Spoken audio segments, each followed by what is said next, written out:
Delivery के time अगर आपके बच्चे का वज़न नॉर्मल से कम है, आपका बच्चा है जो अगर 2.5 केजी से कम है, तो फिर क्या करना चाहिए? ऐसी कौन-सी डाइट बच्चे को देना चाहिए जिससे उसका वेट नॉर्मल बेबी के वेट पे जल्दी से आ सके? मेरी जब डिलीवरी हुई थी, मेरी प्रेगनेंसी में कुछ कॉम्प्लिकेशंस हो गई थी, जो मैंने आपको अपनी पिछली वीडियोज़ में बताया है कि कुछ ऐसी गलती मैंने की थी अपनी प्रेगनेंसी में, जिसकी वज़ह से कुछ कॉम्प्लिकेशंस हो गई थी और मुझे बहुत सारी मेडिसिन लेनी पड़ी थी ड्यूरिंग प्रेगनेंसी। जिसके साइड इफ़ेक्ट से ये हुआ कि जो मेरा बेटा है, वो लो बर्थ वेट हुआ था डिलीवरी के टाइम। 2.5 केजी से मेरे बेटे का वेट कम था। तो मैंने 1 साल के अंदर ही अपने बच्चे का जो वेट है, नॉर्मल बेबी के वेट पे कैसे लेके आई, ये टिप्स मैं आपके साथ शेयर करना चाहती हूँ। देखिए 6 महीने तक आपको तो सिर्फ बच्चे को ब्रेस्ट फीड कराना होता है। ब्रेस्ट फीड के अलावा आप और कुछ भी नहीं दे सकते अपने बच्चे को 6 मंथ तक।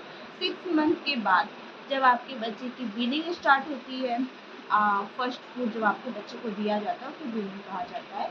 तो उसके बाद आप अपने बच्चे को स्टार्टिंग से पहले लिक्विड से स्टार्ट करते हैं, फिर थोड़ा खाने का देना स्टार्ट कर देते हैं। तो फिर भी मैंने 8 मंथ में ही अपने बेबी का वेट वापस से अच्छे से नॉर्मल बेबी के वेट पे कैसे गेन किया, मैं आपके साथ शेयर करना चाहती हूँ।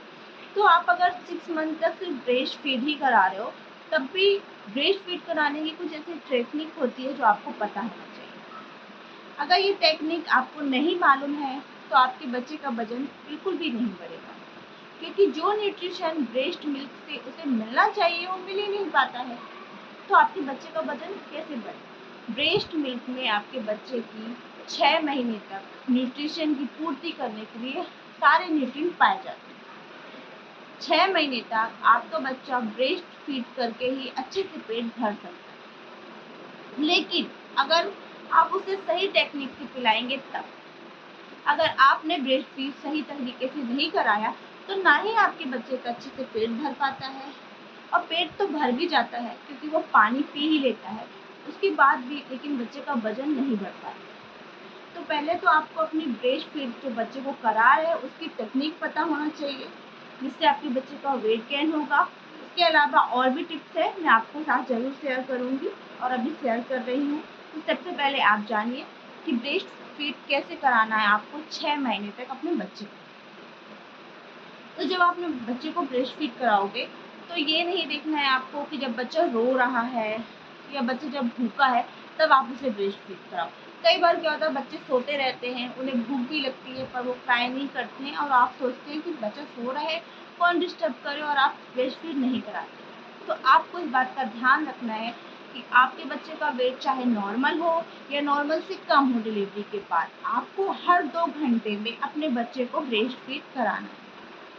ब्रेस्ट फीड आपके बच्चे को 2 घंटे में कराना बहुत ज़रूरी होता है, इसलिए क्योंकि जब आप ब्रेस्ट फीड कराते हो तो सारे न्यूट्रिएंट्स बच्चे को मिलते हैं और ज़्यादा मात्रा में आपका जो ब्रेस्ट मिल्क है और भी ज़्यादा पर्याप्त बनने लगता है। जितना ज़्यादा ब्रेस्ट मिल्क बनेगा, आपका बच्चा फीड करेगा, आपके बच्चे का वेट बहुत जल्दी गेन होगा। तो सबसे पहले आपको क्या करना है, आप जब भी बच्चे को ब्रेस्ट फीड कराओगे, तो हर 2 घंटे में ब्रेस्ट फीड कराना है, चाहे बच्चा रोए, चाहे डिमांड करे या ना करे। इसके अलावा जब भी आप बच्चे को ब्रेस्ट फीड कराओगे, तो आप ये चीज़ ध्यान में रखना कि अगर आपने राइट साइड का पिलाया था पिछली बार, तो अब आप उसको नेक्स्ट टाइम जब फीड कराओगे तो लेफ्ट साइड की ब्रेस्ट से कराओगे। वो इसलिए क्योंकि हमें एक टाइम पे एक ही ब्रेस्ट से फीड कराना है, क्योंकि जो पहले जो ब्रेस्ट से मिल्क होता आता है उसे बोलते हैं फोर मिल्क, जो बाद में सिक्रेशन होता है उसे बोलते हैं हैंड मिल्क। तो जो फोर मिल्क होता है वो पतला होता है, उसमें पानी की मात्रा ज़्यादा होती है, जिससे आपके बच्चे के शरीर में पानी की कमी पूरी होती है। उसके बाद आता है हैंड मिल्क। हैंड मिल्क से आपके बच्चे को फैट मिलता है और अदर न्यूट्रिएंट्स मिलते हैं, जिससे आपके बच्चे का वेट जल्दी गेन होता है। तो आपको एक टाइम पे एक ही ब्रेस्ट से फीड कराना है। आप कई बार सोचते हो कि बच्चा सक नहीं कर रहा है, क्योंकि बच्चा थक जाता है, कई बार थक के सो जाता है, तो आपको लगता है कि बच्चा अच्छे से सक नहीं कर रहा है या फिर आपका ब्रेस्ट का मिल्क है वो ख़त्म हो गया है, तो आप दूसरे साइड से ब्रेस्ट फीड करा देते हो। पर ऐसा नहीं है, माँ का जो ब्रेस्ट से जो मिल्क आता है बच्चे का पेट भरने के लिए एक बार में पर्याप्त होता है। तो आप जब भी फीड कराओ तो एक बार में, जब बच्चे को 2 घंटे में आप फीड करा रहे हो या 1.5 घंटे में करा रहे हो, तो आप एक टाइम में एक ही ब्रेस्ट से फीड कराएं अपने बच्चे को। तो मैं भी यही टेक्निक अपनाई हूँ, जिससे मेरे बच्चे का जो वेट है वो 1 साल के अंदर नॉर्मल बेबी के वेट में आ चुका है। और भी बहुत सारी टेक्निक है, मैं आपके साथ शेयर कर रही हूँ। इसके अलावा क्या है कि मैंने अपने बच्चे की जो मालिश करते हुआ मसाज, वो क्या करना है, आपको दिन भर में आप 2 से 3 बार मसाज कर सकते हैं। मैं अपने बेटे की, जो मेरे बेटे की मालिश है वो 6 मंथ तक 3 टाइम होती थी, मॉर्निंग, आफ्टरनून, इवनिंग। दिन में 3 बार मेरे बच्चे की मालिश होती थी, क्योंकि मालिश बहुत ज़्यादा आपके बच्चे को वजन को बढ़ाने में हेल्प करती है। तो आपको क्या करना है, अपने बच्चे की मालिश 2 से 3 बार डेली करना है। तो आप कौन सा तेल यूज़ करते हो, आई डोंट नो, मैं तो नारियल का तेल यूज़ करती थी अपने बच्चे की मालिश के लिए, और उसके अलावा जैतून का तेल भी यूज़ करती थी। तो आप जो भी तेल यूज़ करो, आप उससे अपने बच्चे का मालिश करिए दिन में 3 बार। लोग सरसों के तेल से भी करते हैं, पर कहते हैं सरसों के तेल से आप अपने बच्चे की मालिश नहीं करना चाहिए। पर आप जो भी तेल यूज़ करते हो, उससे अपने बच्चे की मालिश करो, दिन में 3 बार करो। तेल बदल बदल के भी कर सकते हो आप, बहुत सारे तेल बच्चों की मालिश के लिए मार्केट में भी आते हैं। तो आप ऐसे दिन में 3 बार मालिश करेंगे तो आपके बच्चे का वजन है वो अच्छे से बढ़ेगा। उसके अलावा, मालिश के अलावा आपको क्या बात का ध्यान रखना है कि आपके बच्चे की जो भी वैक्सीनेशन है वो मिस नहीं होना चाहिए। 2 साल तक कंटिन्यू बच्चे की वैक्सीनेशन है वो 2 साल के बाद भी रहती है, लेकिन 2 साल तक बहुत ज़्यादा हर महीने में और हर 1.5 महीने 2 महीने में बच्चे की वैक्सीनेशन रहती है। तो आपको अपने बच्चे का हर वैक्सीनेशन कराना है, कोई भी वैक्सीन बच्चे का मिस नहीं करना है, और बच्चे की हाइजीन का विशेष ध्यान रखना है। देखिए, अगर आप वैक्सीन कराएंगे बच्चे को तो आपका बच्चा बीमार कम पड़ेगा, बीमार कम पड़ेगा तो आपके बच्चे की जो इम्यूनिटी है वो अच्छी बनी रहेगी। तो अच्छी इम्यूनिटी बनी रहेगी तो आपका बच्चा बीमार कम पड़ेगा, और बीमार कम पड़ेगा तो आपके बच्चे का वेट है वो नॉर्मल बना रहेगा, क्योंकि जितना बच्चे बीमार होते हैं बच्चे का जो वेट है वो वापस से गिर जाता है। तो अगर आपका बच्चा जब डिलीवरी के टाइम पे, जब डिलीवर होता है, उस टाइम आपके बच्चे का जब वेट कम होता है, उसके कुछ दिन बाद आपके बच्चे का जो वेट है वो विदिन 6-7 डेज में क्या होता है, वापस से कम होने लगता है। क्योंकि आपको पता है कि जब आपका बच्चा आपके पेट में रहता है तो उसके चारों ओर पानी होता है, जिसे एमनियोटिक फ्लूइड बोलते हैं। तो उसका मॉइस्चर, उसकी नमी बच्चे की बॉडी में रहती है। तो डिलीवरी के बाद तो पहले कुछ दिन आपके बच्चे का 2-4 दिन कुछ वज़न कम होता है, उसके बाद से फिर वज़न गेन होने लगता है।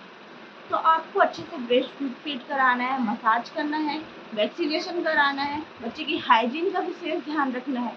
अगर आपका बच्चा हाइजीन अच्छे से रहेगी आपके बच्चे का, तो बीमार कम पड़ेगा तो उसका वेट कम नहीं होगा। तो आपको अपने बच्चे को अच्छे से ब्रेस्ट फीड कराना है हर 2 घंटे में, एक टाइम पे एक ही ब्रेस्ट से फीड कराना है। इसके अलावा बच्चे की हाइजीन मेंटेन रखना है, जिससे बच्चा बीमार ना पड़े, बच्चा कम बीमार पड़ेगा तो आपके बच्चे का जो वेट है वो नॉर्मल बना रहेगा। जितना बच्चा बीमार होता है उतना ज़्यादा आपके बच्चे का जो वेट है वो गिरने लगता है। इसके अलावा वैक्सीनेशन कराते रहिए, अच्छे से मसाज कीजिए, और जब आपके बच्चे की वीनिंग स्टार्ट हो जाए, मतलब 6 मंथ में जब आप अपने बच्चे को कुछ फूड देना स्टार्ट कर देते थे, तो पहले तो आप स्टार्टिंग में तरल कुछ भी पदार्थ देते हैं, लिक्विड फॉर्म में देते हैं, दाल का पानी जो भी देते हैं। फिर उसके बाद आप जब थोड़ा सा सॉलिड स्टार्ट करने लगेंगे तो आपको अपने बच्चे को दलिया, ओट्स और रागी ज़रूर से देना है। रागी, ओट्स और दलिया बहुत ज़्यादा हेल्प करते हैं आपके बच्चे के वज़न को बढ़ाने में। तो मैंने भी अपने बच्चे को क्या किया था, 6 मंथ के बाद उसके लिए जो मेरी सेरेलैक्स बनाया गया था, मेरी सासू माँ ने बनाया था, रागी का सेरेलैक्स बनाया था। तो उसमें सारे जितने भी ड्राई फ्रूट्स होते हैं, काजू, बादाम, अखरोट, इन सबको रोस्ट करके रागी के साथ उसे अच्छे से पीस के, और फिर आप अपने बच्चे को पानी में या दूध में उसे थोड़ा सा पका के आप अपने बच्चे को दे सकते हैं, जिससे आपके बच्चे का जो वेट है बहुत जल्दी बढ़ता है। तो रागी का देना है, रागी का सेरेलैक के अलावा आपको, जो आपका बच्चा थोड़ा और सॉलिड खाने लगे तो आप उसे 8 महीने से दलिया दे सकते हैं ड्राई फ्रूट्स के साथ रोस्ट करके, उसे अच्छे से पका के 5-10 मिनट पानी या दूध के साथ। इसके अलावा आप उसे ओट्स दे सकते हैं। ओट्स भी बहुत ज़्यादा वेट गेन करने में हेल्प करता है बच्चे की। तो इन सब टेक्निक से आप अपने बच्चे का वेट बढ़ा सकते हैं। उसके अलावा जितने भी सीजनल फ्रूट्स रहते हैं, आप उससे स्टीम करके अपने बच्चे को ज़रूर खिलाइए, जिससे आपके बच्चे की इम्यूनिटी भी अच्छी बनी रहे। इम्यूनिटी अच्छी रहेगी तो बच्चा बीमार कम होगा, बच्चे बीमार कम होगा तो आपके बच्चे का वेट है वो नॉर्मल बना रहेगा। तो इन सब टेक्निक से मैंने अपने बच्चे का वेट 1 साल के अंदर ही नॉर्मल बेबी के वेट में लेकर आई। तो आपको वीडियो अच्छी लगी हो ज़रूर लाइक कीजिएगा, चैनल पे न्यू है तो ज़रूर सब्सक्राइब कीजिएगा। जब तक के लिए हेल्दी रहिए, हेल्दी खाइए। जय श्री कृष्णा।